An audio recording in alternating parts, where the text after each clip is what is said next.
근데 이거 한번 생각해 보셔야 돼요. 이명박과 한참 경쟁을 하고 있을 때 이명박을 위해서 가장 먼저 치려고 했던 것 중에 하나가 정윤회와의 관계였단 말이에요. 정윤회는 어느 시점에서는 선거를 끝내놓고 쏙 들어가면서 아예 박근혜 측근으로부터 사라져버린단 말이에요. 전에도 말씀드렸잖아요. 어떤 이유도 없이. 그러니까 상대방이 공격을 하더라도 타당한 공격. 제가 어디 무슨 박근혜 비서라는 거를 빌미 삼아 누구누구한테 뭐 돈을 받았다든가 이런 것도 아니고 지금 국회의원들 자기 자식들도 뭐 보좌관으로 쓰고 이러는 마당에 왜 최재민 목사랑 관련이 있다라고 해서 이 사람을 못 쓸 이유도 사실 없거든요. 밀고 나가면 돼. 그런데도 불구하고 정윤회가 석연치않은 이유로 사라졌단 말이에요. 그리고 끊임없이 사람들에 의해서 회자가 됐다고. 그 말을 믿게 된 배경에는 그 조국 목사 같은 사람들의 증언이 결정적이었죠. 그들은 이불속 관계일 것이다라고 말을 했는데 제가 이 정윤회 게이트를 몇 주에 걸쳐 가면서 이렇게 풀다가 보니까 문득 그런 생각이 들었어요. 신비님 말씀하셨던 건데 본인 스스로 마무리를 안 해주신 부분인데 정윤회 게이트가 어쩌면 그게 의도적이었건 아니었건 일어났단 말이에요. 요거를 이 사람들은 한간에 그 저변에 저작거리에 깔려져 있는 박근혜와 정윤회라는 사람의 관계를 클리어시켜주는 역할로 마무리를 하고 싶어 했다는 그런 뉘앙스가 좀 풍겨져요. 그래서 그 부분에는 아까 그런 부분 있죠. 뭐 최순실과 가까운 관계니까 정윤회하고 박근혜는 아무런 관계가 아닐 것이다. 이런 식의 추측은 무리예요. 남녀 관계는. 그럴 수 있는 부분이 아니야. 얼마든지 그건 가능하다고 보고 그렇기 때문에 신비님도 그런 말씀 하신 적 있죠. 권력자들 입장에서는 그게 중요하지 않다. 라고 말을 했으니까 재산 관리인에 대한 부분 점수 한 점 더 드립니다. 그렇게 얽혀 있을 수 있는데 재산 관리인인데 거기에 어떤 이불속 관계가 되지 않는다라고 말하는 것은 말도 안 되는 억측인 거지. 그런 사이한테 재산을 맡기는 거예요. 원래는. 그러니까 저는 생각했을 때 신뢰를 두텁게 네. 하는 그런 관계일 수도 100% 오다. 저는 그렇게 봅니다. 이렇게 해줘야지 저 사람들의 음모에 안 끌려가는 거야. 클리어하려고 했는데 클리어시키면 안 돼. 계속해서 남겨둬야지. 지금 인터넷 같은데 댓글 다시는 분들 다 그렇게 달고 있습니다. 얘들이 어떤 사건을 일으켰고 어떻게 사건이 마무리가 됐건 상관없이 댓글에는 똑같은 댓글이 계속 올라오고 있어요. 3개월, 4개월 전 댓글이. 그러다 제 생각은 그렇습니다. 근데요, 난 이 재판에서 이거 뭐 비공개 재판이었다고 하는데 나름 기사도 나오잖아요. 어떻게 진술이 됐고 무슨 질문이 있었고 이거는 어떻게 나오는 건지 좀 의문도 있고요. 이 재판에서 어떤 이야기를 어디까지 다루는가. 그러니까 사실은 지금 여기서 기사화되는 것은 아주 일부일 수도 있겠다라는 생각도 그렇죠. 들거든요. 예. 별로 신뢰가 안 가요. 그러니까 비공개 재판이라고 하는 것이 방청객이 없다는 뜻일까요? 아니면 방청객은 있는데 아무나 들어올 수 없었다는 뜻일까요? 아니 보통 비공개 재판이라고 하면요 방청객 다 나가라 그래요. 예. 그러니까 전체가 비공개 재판인 경우는 좀 드물고 그러니까 어느 부분은 비공개로 해야 되겠으니까 나가라고. 뭐 이제 사생활이 안밀한 게 들어있을 경우 있죠. 그런 경우는 그렇겠네요. 그럼 법원에서 나온 이야기죠. 법원에서 미리 그렇게 비공개를 해놨으면 기자들의 질문 같은 거에 의해서 브리핑하는 정도 걸러진 상태로 밖으로 알려지는 거겠죠. 어쨌건 이런 근데 이번 법정에는요 그 동원 관객들만 가득했다고. 비공개인데 예, 비공개를 법정을 비공개한 게 아니라 그 안에서 문건이라든지 뭐 문서 내용 이런 것들을 오픈하지 말라고 요청을 한 거란 그러니까 말이죠. 이 부분은 그럴 수 있다고 봐요. 왜냐하면 지들 입장에서 보면 국가 원수에 사생활이 걸려 있을 수도 있고 뭐 그런 부분이 있기 때문에 그렇다고 보긴 보는데 당연히 뭐 우리는 아무 관계 아니다 뭐 얘기하겠죠. 어떤 놈이 우리는 관계다라고 말을 해요. 그런데 이런 건 핑계가 시원찮다니까 그래요. 이게 지금 대상이 우리나라 사람이면은 훨씬 통제가 쉽고 매수하기도 쉬운데 상대가 지금 이게 일본 사람이란 말이에요. 그러니까 어떻게든지 밖으로 안 내보내게 하기 위해서라도 최대한 보안을 유지를 하겠죠. 그 청중을 동원한 것 같아요. 근데 어쨌든 이번 재판의 핵심은 명예훼손의 문제인 건데 그 명예훼손의 코어 그 소스는 7시간 한 말이에요. 7시간에 그러니까 세월호가 했던 당시에 7시간에 정윤회 씨와 모 호텔에 갔다. 이게 지금 지국장이 주장한 건데 여기에 대해서 재판부가 정윤회한테 뭐라고 물었냐면 박근혜 대통령이 남자 관계가 있냐 이렇게 물어본 거잖아. 그걸 왜 정윤회한테 물어보는 거야? 아니 남자 관계냐 박근혜와 남녀 관계이냐. 그러니까 남녀 관계이냐? 남녀 관계 궁금지. 용감하네. 근데 그걸 왜 물어보는 건데? 근데 이게 조선일보 뺏겨 쓴 거라면서요. 조선일보 사설을 인용해가지고 한 얘기는 맞는데 중요한 건 뭐냐면 만났느냐에 대한 증거가 아니라 안 만났다는 거에 대한 증거를 대라는 거 아니야. 아니 잘 봐봐. 정윤회 씨가 법정에 가서 아니 이게 제 말씀은 뭐냐면요. 안 만났는데 대한 증거는 대기 싫다니까. 내가 집에 있었다든지 뭐 어디 갔다든지 뭘 하든지 해갖고 그 시간에 대한 걸 구체적으로 증명할 수 있는 알리바이를 내놓으면 되는데 두 사람이 공이 알리바이를 다 안 내놓잖아. 그 두 남녀가. 이게 그러니까 어떻게 수상하지. 정상이냐고. 그러니까 내가 오라고 그랬잖아요. 뭔가 있다. 근데 지금 이야기를 좀 전진시켜 볼게요. 돌발 변수가 하나 생겼어요. 뭐. 바로 그거지. 지금 세계일보가 처음에 터뜨렸잖아요. 정윤회 게이트를. 세계일보가 통일교재단이고 세계일보가 7, 8개 정도의 글을 공개하면 대통령이 하야할 수도 있다. 무슨 내용이겠습니까? 뭘 더 많이 알고 있다는 거잖아요. 예, 그러니까 통일교 신도대책위원회라고 하는 곳에서 세계일보가 지금 갖고 있는 것 중에 7, 8개 정도만 공개를 하면 대통령이 하야할 수도 있다. 거기에 치명적인 남녀관계가 들어있을 제발 것이다. 공개 좀 했으면 저는 좋겠네. 근데 내가 트위터에 낮부터 계속 댓글 단 게 그건데, 아, 제발 터트려 보라 말이야. 간만 보지 말고. 이게 왜 그러냐면, 세계일보 관련한 통일교 재단에다가 세무조사를 하겠다고 세무당국이 선언을 한 거예요. 그러니까 벌써 이제 박근혜 복수가 시작된 거지. 정윤회 복수가 시작된 거지. 그러니까 이쪽에서도 니들 이렇게 나와? 하면 그러면 우리도 그러면 튼다. 이렇게 이제 그걸 꺼낸 거거든. 근데 통일교는요. 저기 유병언네 구원파하고는 사이즈가 달라요. 그러니까 그렇게 하기가 쉽지 않을 텐데. 전 세계에서 제일 돈 많은 교단이 통일교인데 국내에 있는 통일교단을 건드려 갖고 뭐 어떻게 해보겠다고 치면 얘네들은 터트리고 남는 애들이야. 워싱턴 포스트가 얘네들 거야. 이거 터트린다니까. 미국 발로라도. 그래요? 그러니까 하야할 수도 있다는 말에는 갑자기 이런 생각이 들었어요. 정두원이 했던 말 기억하시죠? 이몽개랑 그러고 밥을 못 먹을 밥도 못 것이다. 그렇지, 바로 그거. 그러니까 거기에는 뭔가 그냥 뭐 정치인으로서의 어떤 실책 뭐 이런 게 아니라 밝혀지면 굉장히 구역질 날 수 있는 사람들로 하여금 저 미친 XX라고 할 수 있을 만큼의 치명적인 스캔들이 있다고 보는 거죠. 그 바닥은 다 아나 보죠, 서로. 영화 거의 뭐 포스터네요. 치명적인 스캔들.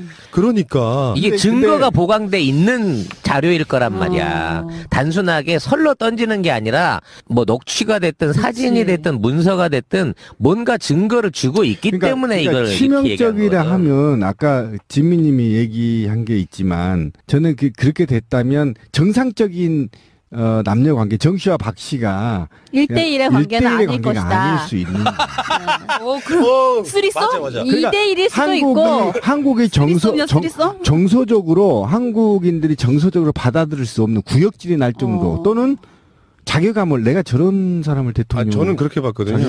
그 구역질이라고 말하는 의미 속에는 뭐지? 장인과 사위. 저는 그 관계를 그렇게 보는 게 아닌가 싶은데, 그럴 수는 있지 뭐.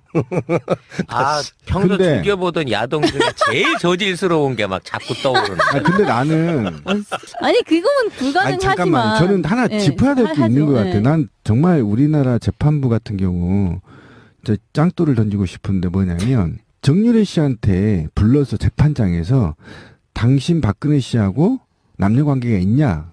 그래서 없다고 그랬어. 재판부가 그렇게 물어본 거 봤어요? 그럼 뭐라고 물어봐야 돼요? 신비님이 만일에 판사라고 그러면? 아니죠. 양측의 핸드폰을 압수수색해요. 다 저희들 같은 일반인 같은 경우는 재판부에 다 제출됩니다. 아, 이해 가시죠? 제가 그런 거 증거 제출 요구를 안 했다? 그럼요. 왜 안 하겠어요? 전 이해가 안 가요. 그러니까 증거를 보고 판사가 이래야 되는 거예요. 검사하고 검사할 때 정유래 씨 당신 그날 무슨 호텔 근처에서 통화한 사실이 기록이 나와 있는데 이렇게 돼야 이게 아니, 증거식의 방식. 그건 이런 거죠. 검찰이 상케이 신문을 기소한 거잖아요. 그렇죠. 그러니까 이거 원고와 예, 피고의 예. 그게 바뀐 그 입장에서 상태구나. 그렇기 때문에 그거를 판사가 제출하고 뭐 보여주고 이럴 수는 없는 거고. 아니 판사가 검사한테 요구를 할 수 있다니까요. 그러니까 아니 아니, 변호사가 요구할 수 상케이 있는 신문에 대책. 상케이 신문 쪽 그 변호사가 변호사가 요구할 수 있는 거예요. 그 증거를 이런 거를 요구한다라고 그렇지. 하면 그거를 법원에서 받아들이면 되는 거예요. 그렇지. 판사가 받아들이면. 그렇지. 근데 아마 요구했을 것 같아. 당연히 변호사라면 내가 이게 괜한 헛소리를 한 게 아니다라는 걸 변호하기 위해서 저 사람들 관계가 있다. 그리고 충분히 그렇게 믿을만 하다. 결국은 증명해야 될 게 그거잖아요. 충분히 믿을만 했다. 그거를 위해서 저 두 사람의 카톡이나 전화 기록부, 휴대전화 기록부를 요청합니다라고 아마 분명히 변호사는 얘기했겠죠. 근데 검찰이 그것은 개인의 사생활 중대한 해야 되니까 기각합니다. 이렇게 됐을 수 있죠. 그리고 원고는 조선이 돼야 되는 거잖아. 근데 여러분들이 간과하고 계신 게 있어요. 저는 산케이하고 정윤회 측에 딜이 있다고 봐요. 이미. 그러니까 이 재판 자체도 요식행위. 거의 다 요식행위 쇼다. 저번에 찌라시님 그때 말씀하신 기억나죠?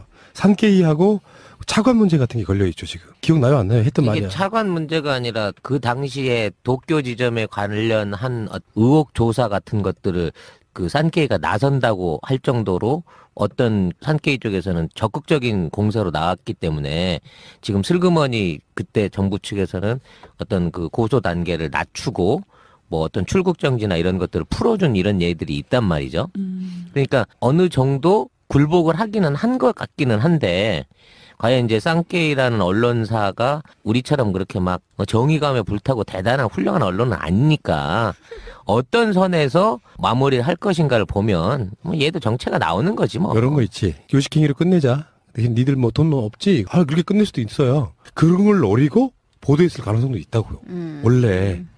그쪽에서 구린 게 있으면은 조선은 놔두고 산케이만 치고. 그러니까 그런 게 그러니까 산케이 입장에서는 자기들이 죄로 걸리긴 걸렸는데 재판에 막상 붙으면 자기들이 불리할 게 하나도 없는 상태로 만들어 놓고 이쪽으로부터 딜을 받아가지고 얼마 정도 보상금이 됐든 우리가 좀 실수한 것 같아 됐든. 미안 이런 분위기로 가버리면 기본적으로 완전히 털리는 거지. 이제 클리어가 되는 거지. 박근혜와 정윤회 사이는 이상한 건 없다 이렇게. 세상은 몰라요. 지금 세상 사람들이 어떤 고정관념을 바꿔야 되냐면은 설마 대통령의 딸이었던 현재 대통령이 이상한 짓을 했으리 하는 사람들이 세상을 살아. 그냥 평균적인 사람 사는데 그들을 권력자들 뒤에 들어가 보면 사람들이 아직도 박정희가 여대생들 끼고 술 먹었다고 말하면 그것은 당연한 거라고 생각하는 사람들이 살아요. 200명이 넘는 유부녀를 포함한 온갖 여자들과 엽색 행위를 했던 사실에 대해서도 인정 안 하고. 그러니까 그게 비자금도 인정 안 하고. 법정에서 나온 증언이란 말이에요. 그게 무슨 특별히 찌라시 내용이 아니야. 그런 정도 사람들도 고정관념 속에는 막걸리 마시던 박정희만 생각하는 사람들이에요. 그들이 박근혜를 생각하려면 어떻게 생각이 들겠냐고요. 그냥 참신하고 조신한데 엄마 앞 총과자서 잃고 난 그 사람이기 때문에 그들 입장에서는 박근혜가 어떤 사람일지를 전혀 감조차 잡지 못하고 그냥 평생 처녀인 채로 남자랑 한 번도 잡은 적이 없는 여자로 그렇게 인식하고 사는 사람들 입장에서는 우리 같은 이런 식의 이야기들이 되게 웃긴 거지. 야, 성녀 마리아랑 비슷하네 지금. 테레사 수녀랑 같은 급으로 가는 거야 이게? 성녀야. 아니 이게 성욕이 왕성한 여자. 성녀. 그러면 이야기 좀 진전시킵시다. 정윤회 게이트 관련해가지고 김기춘이 박지만에게 문서 유출을 허락했다는 이야기도 나왔어요. 이게 1월 6일 날 그 세계일보 주장이에요. 세계일보가 참 많이 알고 계시네. 효자 노릇하네 진짜. 효자 노릇하는데 김기춘이 그 문서 이거를 내보내는 거를 사전에 확인하고 승인했다는 얘기고요. 이거는 현재 구속돼 있는 청와대 그 파견 경찰관들 그 두 사람이 아직까지도 그 주장하고 있는 내용 중에 하나죠. 검찰은 발표를 이미 자작극이라고 했지만 정작 구속돼 있는 사람들은 극구 부인을 하고 있는데 검찰은 수사 결과를 그렇게 발표를 해버렸으니까. 그럼 이건 뭐야? 지금 김기춘을 안 바꾸고 있잖아요. 바꾸게 되면 뭔가 실책했다는 것이 역으로 드러날까봐 일부러 안 바꾸었을 수도 있고 이 상황으로만 보면요 김기춘이 반란을 일으킨 거잖아. 그렇죠. 그치, 네. 너 누나 친구 한번 남자친구 한번 찔러봐 하고 이제 그 서류를 내줬다는 거 아니에요. 그냥 알고 있는 상황에서.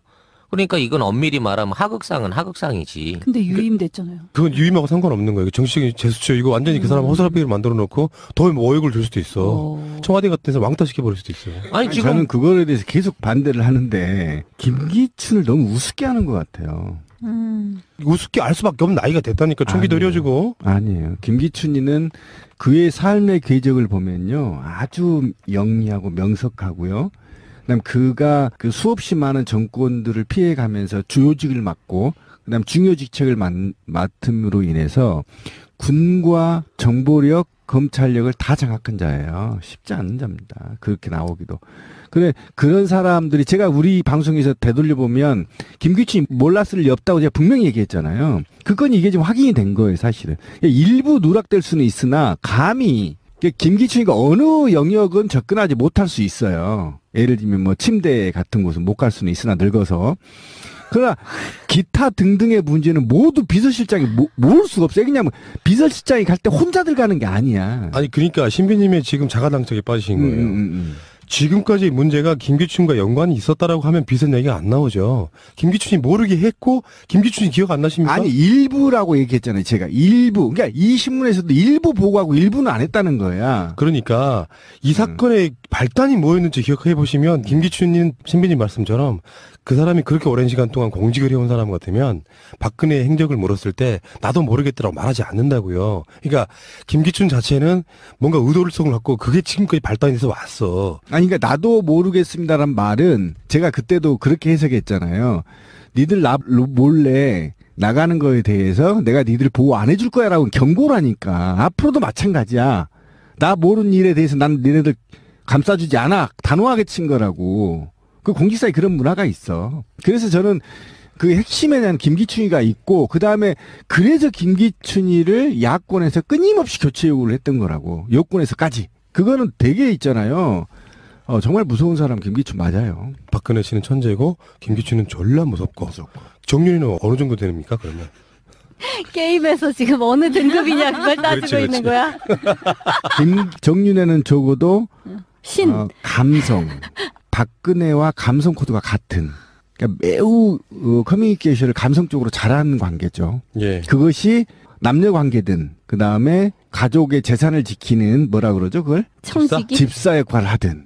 어쨌든 감성을 공유하는 사이인 건 분명해요. 그러니까 이번 사건을 통해서 우리가 확실하게 한 번 더 알아낸 것은 그거예요. 박근혜 씨를 뭐 최근에 만났네 안 만났네 하는 건 다 거짓말 같고 문고리 4인방을 박근혜 선거 사무실에 데려온 사람이 정윤회입니다. 그렇죠. 국회의원 출마를 처음 나왔을 때. 그러니까 그 사람은 그냥 박근혜 측근이었던 게 아니라 최태민 목사의 딸인 최순실의 남편으로서 박근혜는 믿을 사람이 없었던 상황에서 들어왔단 말이에요. 그러다가 어느 날 석연치 않게 사라졌어요. 시야에 사라졌단 말이에요. 그리고 나서 이번에 이런 사건이 터진 건데 그렇다 보니까 정윤회는 공식적인 직함이 없지만 그 대선 때 죽은 이춘상을 제외한 나머지 3인방이 청와대에 들어가서 최고의 핵심 실세로 지금까지 군림하고 있다는 게 팩트인 거잖아요. 바뀐 게 없고 걔들은 그대로 그러니까 정윤회 라인이었던 걔들은 그대로 청와대에 들어갔는데 정윤회만 박근혜랑 연락도 없이 살아 그냥 믿으라는 거야. 사람이 관계가 그런 거 있잖아요. 최순실은 지금도 만난다고 하는데 최순실의 남편인 정윤회는 자기의 핵심 아래에 있던 그런 친구들이 청와대에서 승승장구하고 잘 나갈 때 정윤회만큼은 박근혜랑 아무 연락도 없이 초야에 묻혀서 그냥 아무것도 안 하고 산다. 근데 뉴스는 나와. 뭐 한 번 면담하는데 몇 억씩 받는다는 등 이런 식의 관계라면 그래서 지금 그 다음에 제가 다뤄야 될 뉴스에 그게 나오지 않습니까? 장관들도 벌벌 긴다는 그 문고리 끝발. 이제 흔히 말하는 그게 비선의 폐해 같은 거잖아요. 전에 그런 얘기 되게 많이 나왔거든요. 장관 또는 청와대 수석 같은 사람들이 회의를 해요. 박근혜랑 같이. 그래서 뭔가 결정이 됐어. 근데 그 다음날 완전히 다른 게 나와버려. 그게 비선의 폐해거든요. 그런 식으로 그 비선의 권력에 힘을 갖고 있을 수밖에 없는. 그러니까 기본적으로 정윤의 말은 거짓말이라는 게 상식적으로도 그렇잖아요. 어떻게 사람만 꽂아서 그 청와대로 입성시켜 놓고 지는 초에 묻혀서 참 훌륭해. 어떻게 이걸 믿으라는 게. 그러니까 100% 정윤이와 박근혜는 계속해서 만나거나 연락하거나 하는 사이다까지는 팩트인 거야. 그렇지. 그렇지. 말이 안 되잖아. 자기 와이프가 당시 와이프가 대통령 후보인 집권 여당의 최고 당대표였죠. 칼질한 날이. 칼질을 해서 와이프가 병원에 가서 병간호를 하는데 자기는 몰랐다는 거야. 말이 안 되는 거야. 근데 그거에 대해서도 생사기. 이 자기 법원에서는 딸이 부정을 했어요. 아니 정윤의 말은 응. 최순실이 가서 간병을 했다는데? 라는 거에 대해서는 아니 뭐 그렇지 않다. 그거 아무나 들어갈 수 있는 게 아니었다. 뭐 이런 식으로 원론적으로 아니라고 또 그렇게 얘기를 했거든요. 그러니까 다 나랑 관계없다. 뭐 이제 이런 식의 답변이죠. 근데 그게 왜 이렇게 성의가 없냔 말이야. 뭐 정교하게 얘기를 해야 될 거 아니야. 그러니까 그런 거지. 아까도 그런 이야기인데요. 다시 한번 돌아가 보면은 내가 어떤 조직에 들어가기 위해서 나랑 굉장히 관련이 있는 학교 후배네 뭐네 이런 사람들을 한 4명을 끌고 들어가.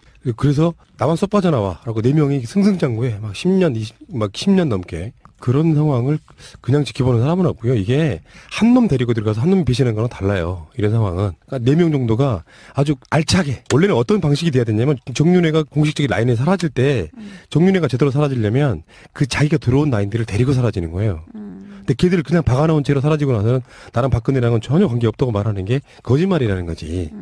그러니까 이런 얘기가 나오는 겁니다. 장관이라고 하면은 더 이상 우리가 말 설명할 필요가 없잖아요. 우리가 하도 흔한 게 장관이긴 하지만 한나라의 장관 그러면 정말 대단한 거거든요. 이런 사람들이 일개 청와대 그 비서관들한테 쩔쩔매서 아무것도 못하는 나라, 바로 이게 비선의 폐해라는 거 아니겠습니까? 일단 장관을 비롯해서 뭐 국회의장도 1년에 대통령 얼굴을 한 번 본 적이 없는 이런 나라고, 대통령 휴대전화 번호를 모르는 나라인데, 그리고 전화를 직접 걸어주기 전에는 한 번 뭐 전화 통화도 해본 적도 없는 나라잖아.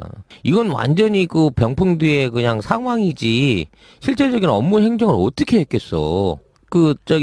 회의한다고 모아놓고 받아쓰기나 좀 시키고, 그러고 난 다음에는 얼굴을 못 보는데, 어느 장관이 내가 지금 누구를 믿고 일을 해야 되면 누구한테 지시를 받아야 되나, 이 생각을 하겠냐고요. 결국 밑에는 문고리들이, 야, 이거 내 하달 사항이다고 주면, 얘가 진짜, 실세인가 보다 하고 걔 말을 들을 수밖에 없는 거지.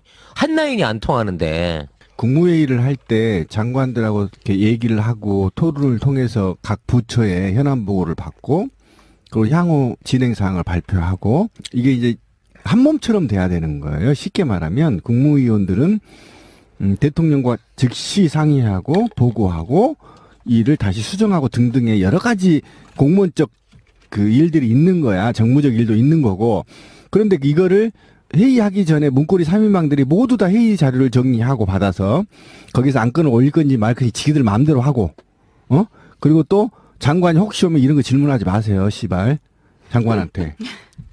대통령 모릅니다. 이런 거 질문하지 마십시오. 이거 그냥 손으로 넘어갑니다. 이따구로 다 컨트롤하고 있다는 거잖아. 쉽게 말하면. 예, 아가리 잘못 늘리면 뒤지십니다. 뒤지십니다. 조심하세요.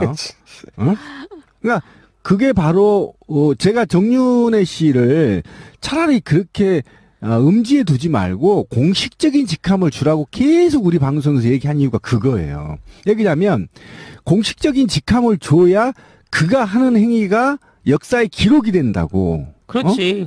기록이 되고. 뒤에 숨어 있으니 얘가 실질적으로 조정을 했는지 안 했는지 어떻게 알겠어. 그리고 투명하게 되는 거라고. 그래서 차라리 직함을 줘버리고 그에 맞는 일을 맡기는 게 좋다고. 능력 있잖아. 잘생기고 키도 크고 말이야. 응? 머리도 좋게 생겼잖아. 아니 근데 지금 돌이켜놓고 생각해보면 세월호 이전 이후를 떠나서 그 많은 정기적인 국무회의 안에서 그 박근혜가 했던 발표나 언론에 나온 것들이 하나도 지금 실행된 게 없잖아. 그러면 박근혜 수첩 보고 그대로 그냥 읽어준 거고 그냥 끼직끼직거리면서 받아쓰기 하는 척 했지만 실제 국무회의에서 일어난 회의 내용이라든지 거기서 발표한 내용들은 이루어진 게 없다고. 다 뒷구멍으로 다른 라인을 통해서 다른 명령으로 해서 이루어진 거야. 그러니까 뭐 해경 해체라든지 뭐 그 해난 안전관리 시스템 뭐 점검한다 뭐 이런 얘기 나왔을 때 그런 것들 하나도 안 이루어지고 그대로 밀고 가고 있는 상황인 거 아니야. 그리고 뭐 주택 정책이나 이런 것들에 대한 발표가 대통령 입에서 나온 적이 뭐가 있었어? 대통령이란 그 자리에서 나와서 국무회의에서 뱉었던 게 하나도 국정에 반영된 게 없다니까? 그럼 국무회의는 의미가 없는 거지. 그 사람들은 거기 앉아서 시간만 때우고 잠시 얼굴 대면만 하고 끝난 거고 실제 그동안 대한민국의 국정을 움직여온 세력들의 명령은 박근혜의 국무회의가 아닌 다른 쪽에서 왔다는 게 지난 1년 동안의 행적에서 드러나 버렸잖아. 근데 1년이 아니고 사실은 박근혜 씨는 되게 특이한 게 한 가지 있어요. 말만 하지 시행이 없어요. 단적인 예로 하나만 얘기를 해보면 성남인가 어디 그 공연장에 무너져서 한풍구 무너져서 지하철 한풍구 무너져서 사람 많이 돌아가셨잖아요. 요즘 있잖아요. 길거리 가면서 그래서 박근혜 씨가 뭐 안전 어쩌고 해가지고 헨스 설치하기로 했잖아요. 옮기거나 헨스. 하나도 안 됐어요. 예산이 없나 보지. 아니 이게 예산의 문제가 아닌 거잖아. 그거 말뚝박고 하는 게 지자체에서 뭐가 어렵다고 그걸 안 해요. 저 깜짝 놀랐고요. 한번 생각해보세요. 그 다음에 이후에 재난이 수없이 일어나고 있죠. 오룡호부터 다 일어나고 있죠. 근데 하나도 해결된 게 없잖아요. 의정부 한번 보세요. 의정부 화재를 그 오토바이 그 친구가 있잖아. 한번 생각해보세요. 어쩜 이렇게 세월호랑 비슷해요? 사건은 다르지만 키가 얼어서 그거를 녹이려고 라이터로 키다 불을 던 것도 이게 가능해요? 그거 가능해요? 오토바이 키를 녹이는 라이터 불에 그런 대형 화재가 생겨? 아무것도 해결된 게 말만 계속하는 거예요. 그러니까 저는 이렇게 생각해요. 정상적인 사람이면 그 상태에서 그렇게까지 말을 못하는데 자기는 말해놓고 나면 다 되어 있을 거라고 착각하는 거예요. 가보지 않았으니까. 말만 번지르르. 네. 전 매번 그게 아니라는 거예요. 박근혜는 그만큼 착한 사람이 아니에요. 말을 국민들 앞에서 인터뷰하고 나 그거 할 거야 말하고 돌아서 하지 마 개새끼들아 이렇게 얘기를 한 거야 직접. 그렇죠. 그게 될 수가 없어. 왜 그러냐면 나쁜 년이네. 대통령이 씨. 기자회견을 하잖아요. 그러면 기자회견에서 나온 걸 각 부처장관들 받아 적어서요. 이거 시행 계획과 그 다음에 시행 계획을 내야 되고 그 다음에 그 진행 과정을 보고해야 돼요. 그 국가 관리가 그렇게 쉬운 게 아닙니다. 그러니까 오늘 대통령이 연두 기자회견에서 뭐해서 뭐 한다고 쭉 나와요. 그럼 그게 지자체가 쭉 내려가요. 그러면 그 지자체 항목별로 성과도를 올별로 보고하게 돼 있어요. 이게 국가 시스템이라고. 근데 그걸 점검 안 하면 안 해도 되는 거잖아. 그러니까 돌아서서 하지 마, 새끼야. 이렇게 되는 거지. 그렇지 않고 이게 하이직 공무원들이 어차피 안 할 거니까 그냥 버티고 있죠. 이렇게 어떻게 할 수 있냐고. 예를 봐. 세월호에서 아이들이 살려달라고 아우성 치는데 해경 함정에서 호주머니에 손 놓고 있는 해경들이 있을 수 있냐는 거야. 위에서 누군가가 하지 말라고 그래. 그렇지 않고 어떻게 할 수 있냐는 거야 감히. 이거 굉장한 음모론인데? 음모가 아니에요. 팩트예요. 그러니까 굉장한 음모론이야. 기자회견 해놓고 뒤로 돌아서가지고 하지 마 씨발놈들아. 근데 딱 그 느낌이야? 아니 꼭 누가 그렇지 않고서야? 이렇게 한 가지도 될 수 없는 게 진짜 없는 거예요. 박근혜는 하라고 했는데 다른 사람들이 박근혜보다 더 권력이 많다고 믿는 어떤 사람이 하지 말라고 했든가. 그래야 말이 되는 거죠. 그 쌩까 씨발 이렇게. 그러니까 누군가가 박근혜는 하라고 했어. 근데 하지 말라는 어떤 다른 오더가 있어가지고 그게 겹쳐. 그러니까 그 하지 말라는 오더를 박근혜 자신이 내렸을 수도 있고 또는 박근혜와 필적할 만한 어떤 권력자가 그거를 하지 말라라고 해서 하지 말라는 오더가 먹혔다는 이야기일 수 있는 거잖아요. 아니, 그러니까 제가 왜 이런 얘기를 하냐면요. 요즘 드라마 그 펀치에 보면 거기 이제 계속해서 법무부 장관과 검찰총장이 청와대에 들락거리는 장면이 나와요. 근데 그 청와대에는 보면 정말 우리 그 실제 대통령들 있잖아요. 그러니까 박근혜를 뺀 이명박, 노무현 이런 그 대통령 얼굴이 이렇게 쫙 걸려 있어요. 복도에 역대 대통령 얼굴로. 그러니까 지금 이것은 현 정부를 시대적으로 지금 현 정부를 말하고 있는 게 맞단 말이에요. 근데 거기에는 대통령은 안 나와. 남잔지 여잔지도 안 나와요. 비서실장만 나와. 비서실장이 모든 그걸 전달을 해요. 어르신께서 뭐를 불편해 하십니다. 뭔 어쩝니다. 계속 말하자면 2인자로서 그 사람이 계속 뭔가를 얘기하거든요. 그러니까 하는 주체는 그러니까 지금 법무부 장관도 대통령을 못 만나고 있어. 그 드라마 안에서 보면 대면을 못 하고 있어요. 그 모든 사항을 옮기는 사람으로서 비서실장이 나온단 말이야. 근데 그 드라마는 여러 가지가 다 의미 있게 이렇게 구성이 되어 있거든요. 그 권력에 대한 막 여러 가지 모습이 나오는데 왜 하필 저렇게 만들었을까를 생각을 해보면 현재 권력이 분명히 어떤 문고리 내지는 뭔지 알 수 없으나 박근혜가 직접 나오지 않는 어떤 식의 권력 운용이 있다라는 것까지를 혹시 이 드라마가 깔고 있는 게 아닌가라는 생각도 든단 말이죠. 그러니까 아마 박근혜가 그 현장에서 혹은 기자회견장에서 해라라고 얘기를 했지만 다른 사람들은 누구 딴 사람의 오더를 지금 받고 있는 거일 수도 있단 말이에요. 그 펀치 그 드라마에 보면요, 이런 아주 구체적인 대사도 나와요. 계속 이건 윗분이 이렇게 하신 거다, 이렇게 오더다라고 이렇게 상대한테 얘기를 하잖아요. 그럼 상대는 서로 다 알아들어. 뭐냐면 그 민원은 네 민원이다. 나도 윗분을 모신 사람이다. 나도 윗분을 모신 사람이기 때문에 그게 전달자의 오더인지 정말 윗분의 오더인지를 내가 그거를 못 알아듣겠느냐, 이제 이런단 말이죠. 그러니까 이게 한 사람의 말을 거쳐서 나오게 되면 분명히 그 사람의 오더가 개입이 되는 거죠. 윗분을 빙자하여. 아무튼 그래요. 그러니까 다른 어떤 명령 체계가 형성이 되어 있을 수도 있는 거죠. 정윤회 게이트 결산까지 했다가 그 다음 주에 정윤회 게이트 네버엔딩 스토리를 냈다가 이 다음에 정윤회 게이트 결산 네버엔딩 스토리 결산을 한번 또 하게 되는. 끝나지 않아. 네. 계속 생길 거예요. 하수분이야. 계속 생길 거예요. 자, 알겠습니다. 힘내라 통일교. 아니죠. 7, 8개 까? 네. 힘내라 세계일보? 정윤회. 아, 왜 왜요? 아싸 정윤회. 왜? 어디다 힘을 줘야지? 아니, 세계일보를 저는 찌르라는 거지. 정윤회 씨가 빨리 청와대에 공식 직함을 가졌으면 좋겠다. 그리고 정윤회 팬 사이트. 사이하고 사랑에 빠진 게 죄가 아니에요. 사랑이 국경도 없고 혈연도 없고 나이도 없고 아무것도 없어요. 여기까지. 아름답.